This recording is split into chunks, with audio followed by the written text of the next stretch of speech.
श्री सद्गुरू Vishwanath Maharaj रुकड़ीकर trust Kolhapur, Shri विश्ववती आयुर्वेदिक चिकित्सालय व संशोधन केंद्र यांच्या संयुक्त विद्यमानं आयोजित श्री विश्व व्याख्यानमाला व 7व्या राष्ट्रीय आयुर्वेद परिषदेचं उद्घाटन डॉक्टर भूषण पटवर्धन यांनी केलं.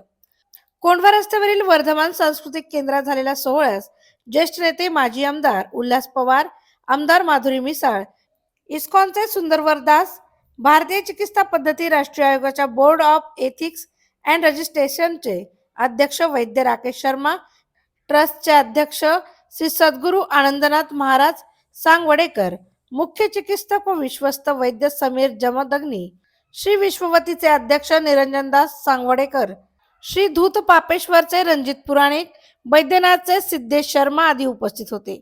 यावेळी वाघभट दीपिका व आयुर्वेदिक औषधी द्रव्य शोधन विधी या ग्रंथाचे प्रकाशन करण्यात आले. यावेळी मान्यवरांच्या हस्ते आयुर्वेदामध्ये अनेक पिढ्यांपासून योगदान देणाऱ्या आयुर्वेदाचार्यांचा सन्मान करण्यात आला. सुंदरवर दास, रणजित पुराणिक यांनी मनोगत व्यक्त केलं. वैद्य परेश देशमुख यांनी सूत्रसंचालन केलं. निरंजन दास सांगवडेकर यांनी आभार मानले. जो महानता है वो कई कारणों से उसकी परंपरा खंडित करने का बहुत बड़ा प्रयत्न हुआ, जो ब्रिटिश कालखंड में ज़्यादा हुआ. लेकिन उस समय जिन लोगों ने ये व्रत था जो आगे लेके गए, उनके जो सुपुत्र है या उनकी जो पीढ़ियाँ चली रही है, खाली उनके कुटुंब की नहीं लेकिन उनके शिष्यगणों की जो परंपरा चल रही है, उन सभी का सम्मान जो आपने किया आज, उसका मैं बहुत आदर करता हूँ. पुणे की जो परंपरा है वैद्यकी की, वो बहुत ही पुरातन है और आज पुणे स्थित सभी लोगों का जो सम्मान हुआ है, उसमें से सभी, मैं कहूँगा सभी के साथ मेरा प्रत्यक्ष संबंध हुआ है. मैंने तो साजिश भी चल रही है, आयुर्वेद किस तरह से आपको हानि पहुंचा सकता है, इसके बारे में बहुत बड़े बड़े आर्टिकल्स आप देखेंगे. ये खाली भारत में नहीं, विदेश में भी इसका प्रचार और अपप्रचार आज चल रहा है. और इसमें बहुत सारे सहभागी जो है वो दुर्भाग्य से हमारे बीच के ही लोग हैं. लेकिन इसको भी जो आज हम लोग ये परंपरा देख रहे हैं, उसके कारण जो काउंटर बोलते हैं, वो बहुत बड़ा काउंटर हम लोग तैयार कर रहे हैं. और इसके लिए मैं आपको और श्री विश्व व्याख्यानमाला को बहुत बधाई दूंगा. Ayurveda and Bhagavad Gita also are very much connected. In fact, Lord Krishna says in Bhagavad Gita, Yukta Ahara Viharasya. So where Krishna explains about the diet and our recreation. And in fact, I was reading one nice quote, Hita Hitam Sukham Dukkham Ayurveda Uchyate. So these four things, whichever place they are present, that is Ayurveda. Hit, Ahit, Sukh and Dukh. So actually Ayurveda only helps us to understand these basic four things of life. So that's why I feel very proud to come for this event, and especially I thank His Holiness Ji that he has given inspiration for starting this assembly of all the great seekers of Ayurveda. So it is a very special event. In fact, through ISKCON, also all over the world. At the core of it, अपने core में वो एक आध्यात्मिक संस्था है. नाथ संप्रदाय इस देश का, हमारे देश की विशेषता ये है कि इसमें बहुत सारा डाइवर्सिटी हमको देखने को मिलता है.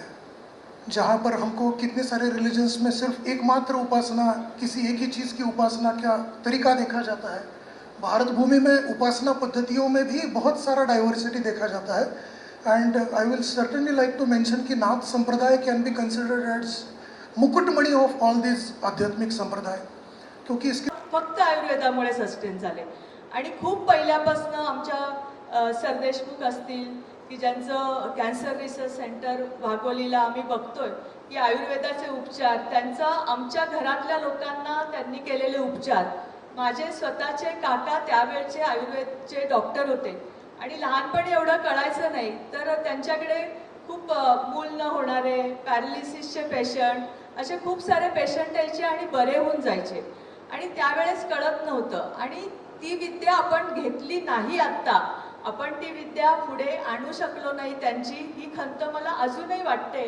कारण त्यावेळेस काही कळतच नव्हतं, एवढं याला महत्त्व आहे आणि आपले काका कोणीतरी मोठे आहेत हे लक्षातच कधी आलं नाही आणि ती विद्या त्यांच्याबरोबर लोप झाली. तर असे खूप सारे ठिकाणं आहे की जिथे ही विद्या लोप पावली. पण आज मला असं वाटतं की सरकारने ह्याच्यात इनिशिएटिव्ह घेतल्यामुळे आज आपण परत आयुर्वेदाला चांगले दिवस आलेले बघतो. आणि आपण नेहमी बघतो की आपल्याकडे इतका खजिना आहे, पण जर तो परदेशातनं गेला आणि परदेशात त्याचं नाव झालं तर मग आपल्याला त्याचं कौतुक वाटतं. मी फ्रान्सला गेले होते, तर तिथे फ्रान्समध्ये आयुर्वेदाचा प्रचार आणि प्रसार आणि आयुर्वेदाची हॉस्पिटल इतक्याच मोठ्या प्रमाणात आहेत आणि तिथे हे इतकं मोठं सायन्स इंडियाकडे आहे आणि इंडियामध्ये याचा प्रसार नाही, याचं खूप आश्चर्य तिथल्या लोकांना वाटत होतं. तर त्यामुळे आता आपल्याला कळते की विदेशात याचं खूप महत्त्व आहे आणि म्हणून बरेच लोक काही ठिकाणी तर मी बघते की फॅशन म्हणून आपण हा आयुर्वेदाचा एकदा करून बघू काय उपचार होत आहेत का काय. पण काही का होईना आपण ह्याच्याकडे वळलो.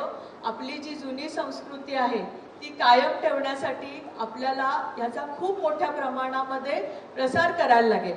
आणि मला असं वाटतं की मंत्रालय तर त्याच्यामध्ये खूप सारं सहकार्य करतंच, पण बऱ्याच आमच्या आयुर्वेदिक डॉक्टरांचे खूप साऱ्या गोष्टी असतात की ज्या तुमच्यापर्यंत आम्हाला पोचवता येत नाही.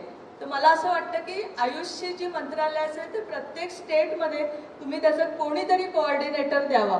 कारण हे सगळे जे डॉक्टर असतात त्यांना खूप ठिकाणी असं आहे की सगळ्या गोष्टी तुम्हाला दिल्लीपर्यंत आम्हाला पोचवता येत नाहीत.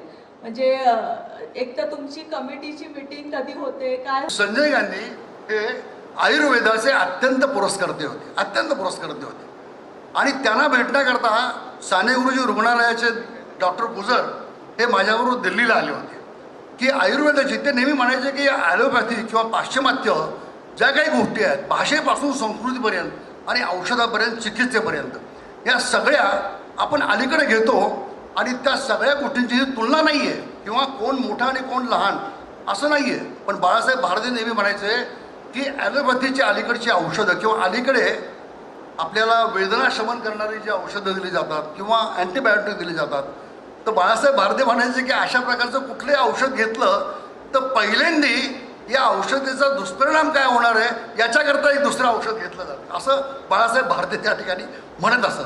आणि म्हणून या सगळ्या परंपरेवर आपली जी चिकित्सा आहे, आपली जी परंपरा आहे ती तशा अर्थानं परिपूर्ण निर्दोष आहे असं म्हणण्याचा काही मला अधिकार नाही. आपण सर्व विद्वान या ठिकाणी बसलेला आहात, पण कमी धोक्याची आणि त्यातल्या जर चांगल्या मार्गाला नेणारी अशी ती आपली एक पद्धती, आपली जीवनशैली आहे.